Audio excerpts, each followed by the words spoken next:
Hi, welcome back to Shane Ill. Today I'm doing something a little bit different. Just a little background. Aside from being obviously very interested in dolls, I'm also a huge horror fan, and I have been since I was a little kid. So a lot of my favorite things are kind of a lot. The idea for this video came from being a huge horror nerd who just I can't show my friends half the things I like because there's some content that's just way too much for them. So, to combat this, when my friends want to learn about something I like, but know they can't engage with it due to the content, I've started doing really bad retellings from memory so they'd be able to understand what I was talking about and talk about it with me without having to put themselves through things that they knew would upset them. This video is going to be just a slightly more put together version of that, and if people like it, I would love to do more. I'm only going to be going over the first two volumes today to gauge how people like it, and if you do like it, I'll release the rest in part two, which will be probably insanely long. So, what I'm going to be going over today is Goodnight Punpun. Goodnight Punpun is a coming of age horror manga by Inyo Asano, and it's a pretty controversial one due to some of the content that it tackles, but it's one of my absolute favorites. It follows the life of Punpun Onodera, who is depicted as a cartoon bird, along with his family, from early youth to young adulthood, told from kind of a third-person perspective. I don't want to give too much away, so I'm just going to get into it.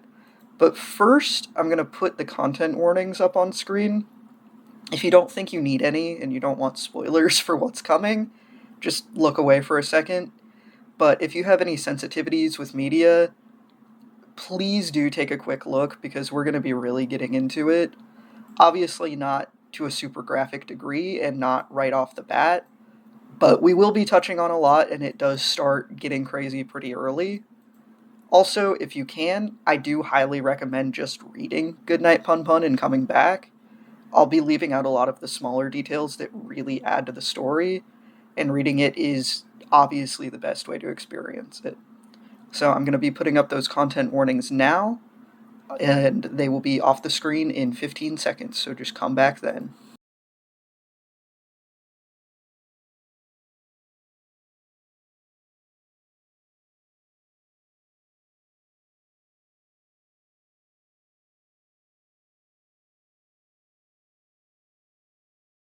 Alright, content warnings are gone, let's get into it. Goodnight Punpun opens with a new girl transferring into Punpun's class, Aiko, who he immediately decides that he's fallen in love with. He spends the rest of the day following Aiko around until he's confronted by her. She recognizes him as a boy in her class and asks him to walk home with her.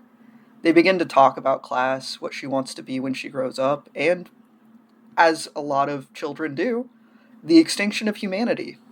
They part ways at the Cosmo Health Center where you can see people in the windows making odd gestures, and Punpun walks home. At home, Punpun's dad is already drunk watching baseball, which Punpun is unfazed by. It seems like this is something that happens pretty often. His mom and dad begin fighting, screaming at each other, and the narration says, Punpun was somewhat used to this, as he heads back to his room. Here, we're introduced to a core part of Goodnight Punpun, Punpun's communication with God. It explains he was taught by his uncle Yuichi to talk to God when he needs help or is lonely, so Punpun says the magic words and God appears. Punpun's God is depicted as a realistic image of a man who Inyo Asano has talked about just being a friend, and he speaks to Punpun pretty frequently throughout the manga as a type of guide. He asks God about if his parents can get along again and what he'll be when he grows up. In the morning, Punpun wakes up to go to school to his apartment completely destroyed, and his mother on the ground with a welt on her head, unconscious. Punpun's dad is standing over her and tells him someone broke into the house. He swears over and over that's what happened. After this, Punpun is taken to the police and questioned, before being picked up by his uncle Yuichi, who says he'll be staying with him until his mother is discharged from the hospital. After going back to school, Punpun is called on to read an essay, but panics and hides. It's here we find out that Punpun's dad is in prison, unsurprisingly, and suspected of assault. Seems like everyone but Punpun knows, and his friends are gossiping about it, wondering if that's why he's acting strange, and trying to figure out how they should treat him now. Aiko then discovers Punpun's real essay and calls him a coward for hiding what he really wrote. Punpun ends up telling Aiko that he loves her, and she gives him a kiss. After that day of school, Uncle Yuichi begins moving into Punpun's family's apartment, but hides from Punpun the fact that his dad isn't coming back. After that, they go to visit his mother in the hospital. She refuses to speak to Punpun, and Punpun thinks about how he doesn't really like her, and he hopes that she's gone a little while longer. His thoughts about the situation he's in are one of my favorite parts of the early chapters. He's a young child, and he has absolutely no concept of what's going on. Of course he doesn't understand the gravity of his mom being hospitalized and only thinks about how much of a pain it is when she makes him do chores, and how it's nice having a little break from that. He doesn't understand his dad's in jail and instead wonders when he'll come back and wants to make the apartment nice for when he does. The writing of a child not being able to process the trauma happening around them continues to be so well done throughout the manga.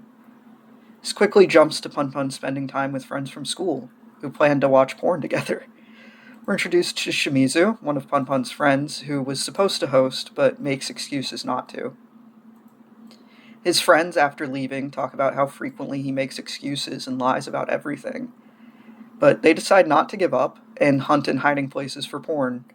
While talking about what sex is, they're approached by a group of girls from school, including Aiko. The girls accuse the boys of doing something gross and lying about it, but Aiko defends Punpun and says that he would never lie. This leads to Punpun getting home and having his first experience with sexual thoughts, which he can't understand at all and thinks that he's sick.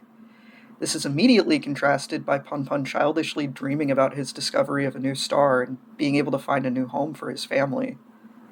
He's nervous to talk to Aiko after his thoughts about it, but is confronted by her. She can tell Punpun is avoiding her and begins to talk about how she wants to run away, somewhere far away from here, but she's happy now because she has Punpun. She asks if Punpun loves her, and he agrees. She asks if he'll love her forever and never think of anything but her happiness, and he's scared of how long forever is, but still agrees, and Aiko tells him if he lied, she'll find out. After that, Punpun's friends find a videotape on the ground and bring it over to his house to watch together, assuming they have once again found porn. At first it is, but after a few minutes, a new video cuts in of a man confessing to killing his entire family. He says he's hidden the 3 bodies in an unused factory along with cash, and he wants someone to reveal his crimes. The kids assume it's a prank and seem relatively unfazed by the detailed confession, but keep this in mind. Back at home with Uncle Yuichi, dinner is interrupted by a knock at the door. A woman and child are going door to door selling products for the same Cosmo Health Center we saw Aiko part ways with Punpun at early on. The woman claims that their group isn't some dangerous cult, and it seems it's centered around happiness and personal growth. She tries to sell Yuichi a water that is better for his health for 5,000 yen. The price is so high since it's packed with the master's powers, quote unquote. We cut back to Punpun, who doesn't acknowledge the cult and simply thinks about how he isn't a fan of his uncle's cooking. He thinks about his dad's advice for spicing up dishes, and then begins to wonder where his dad is now. Uncle Yuichi told Punpun he was simply away on a business trip, so he wonders if when he returns home he'll have gifts for him. Yuichi continues talking to the woman at the door and begins to argue with her about religion. When Punpun walks up to ask Uncle Yuichi about what to use to grate apples, Uncle Yuichi is yelling at the woman that there is no God. And as Punpun reacts, the little girl looks up at him. It's Aiko. When she sees Punpun, she immediately turns and runs away. Aiko berates him for telling her his house was in the opposite direction when they walked home together the first time, and explains that she hoped after this transfer no one would have to know about her home life. She wanted to have a blank slate to be able to make friends after being bullied for her family being in a cult. She tells Punpun she can never trust him again, and as she walks off, we can see that her back is covered in bruises. Punpun follows her, and she tells him that she wants to run away, far away, to her uncle's house. She wants someone to help her, but she knows that she can't. She says she was just kidding, and Punpun says that no, he would come with her. and he holds on to Aiko, thinking that if he lets go, she'll go somewhere far, far away. She tells him if he breaks his promise to her again, she'll kill him, and so he promises that after the end of the first semester, he'll run away with her. We then see brief looks into two of Punpun's friends, Seki and Shimizu. Seki lives with his parents in a small store. His dad is an alcoholic who can't keep a job, and in this brief look we see Seki is contemplating killing him. Shimizu, on the other hand, is drawing gods and the creatures that he hallucinates as his mother, who appears to be on the floor just outside of his door, speaks to him. These two will be two of the main recurring characters throughout the story, so I'm going to try to focus a little bit on their storylines when they come up. We continue to see through Shimizu's eyes the things that he sees around him, various gods, UFOs, and other things that speak to him. Seki and Shimizu are long-term friends, and when Seki sees him spacing out and talking about the god of poop, he hits him, telling him he needs to grow up and stop pretending. They then meet up with Punpun and the rest of their friend group, and begin to talk about the confession tape that they saw earlier on. They talk about maybe seeking out the factory and the bodies. Punpun realizes this is his chance to get the money to run away with Aiko, and Seki realizes it's his chance to get the money back that his dad wasted on alcohol. They run into Aiko and her group, heading to the festival, and tell them they're doing a test of courage. So Aiko splits from her friend group and says that sounds more fun. The group travels to the factory together and sneaks in. Eventually, they find what seems to be blood on the ground, and a girl with a wound on her head comes out of a factory building towards them. She ends up just being a high schooler who stays there to avoid her abusive father. She tells the kids to be careful, since the factory has a lot of rusty metal and broken machinery, and teasingly tells them the old owner committed suicide by fire, and they should be careful not to run into his ghost. Harumi, one of Punpun's friend group, who's been mostly quiet up till now, tells the group during this trip that his family's going to be moving away soon. Seki, who's been smoking throughout the trip, finds a picture of the president, an old friend and potentially partner of his father, and uses his cigarette to light it on fire, dropping it on the ground. The group worries about starting a fire, but he says it's alright if it all burns, and snaps, throwing furniture at the rest of the group. Then the kids notice Shimizu looking at something. They're ready to berate him for lying again, but look over and see a man. They all begin to flee and unknowingly knock a stack of pipes onto Aiko, who's now pinned underneath them. Punpun stays to try to free her before another pipe is knocked loose and falls on her head, knocking her out. Shimizu, who's running to the exit with Harumi and Seki, decides to go back for Punpun and Aiko. While searching, Shimizu sees the remains of the cigarette and photo beginning to burn, and leans out a window to warn Seki before the building explodes above them. Punpun, who's caught in the explosion, begins to flash back to previous moments in his life. We see the moment where his father attacked his mother, his promise to Aiko, his mother wishing he'd never been born, a moment from his childhood of his mother attempting to kill herself and Punpun, and the time when he got lost as a child, and Uncle Yuichi took him home and taught him how to talk to God when he was lonely. Punpun wakes up, and him, Aiko, Seki, and Shimizu survived the blast. The rest of the group returns, and then they head home, shaken but safe, in a daisy chain. Unbeknownst to them, the explosion at the factory prompts the discovery of the bodies left by the man in the video, and the arrest and confession of the man involved. We see this from the perspective of Punpun's mother, watching TV in the hospital. She's recovering, and one of the nurses asks if she's excited to go home and see her son soon, to which she responds that she hates kids and doesn't want to go back. Meanwhile, Punpun is realizing that the date he promised to run away with Aiko is finally here, and he isn't sure he'll be able to go through with it. He's fully confident if he doesn't, Aiko will kill him, and is terrified. We also see that Harumi, likely due to the accident at the family, is moving away immediately. He gives away some of his things to Punpun and his other friends and says goodbye. I think deep down knowing that he probably isn't going to be seeing them again. We then see Punpun's mother in the hospital again, missing, except for her cigarettes and lighter, on the edge of the fire escape. Punpun, who was ready to meet Aiko, instead has to go to the hospital after his mother falls from the fire escape.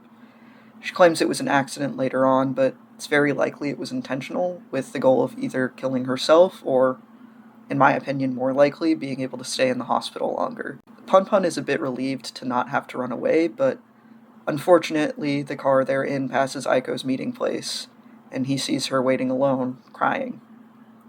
Despite Punpun's mother likely hoping to stay longer, she's still being discharged, and Yuichi insists on staying with her and Punpun since he doesn't trust her to be alone with him at this point. The second semester begins, and Aiko is still at school, but she won't talk to Punpun. After the end of the first day, Punpun is stopped on the way home by his dad. His dad talks with him for a while and then walks him home.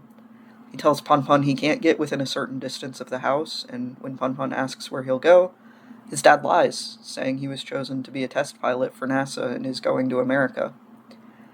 And that's where we leave off before the 2-year time skip that ends Volume 2. So I'm going to stop there. If you liked this video and you want to see the rest, please give it a like, a comment. I would love to make more, but I just don't have a lot of time right now, so I wanted to do a little bit of a test run first to see if it was something that my audience was even interested in. Thank you for watching. My throne is in the description. And yeah, I really hope you guys like this.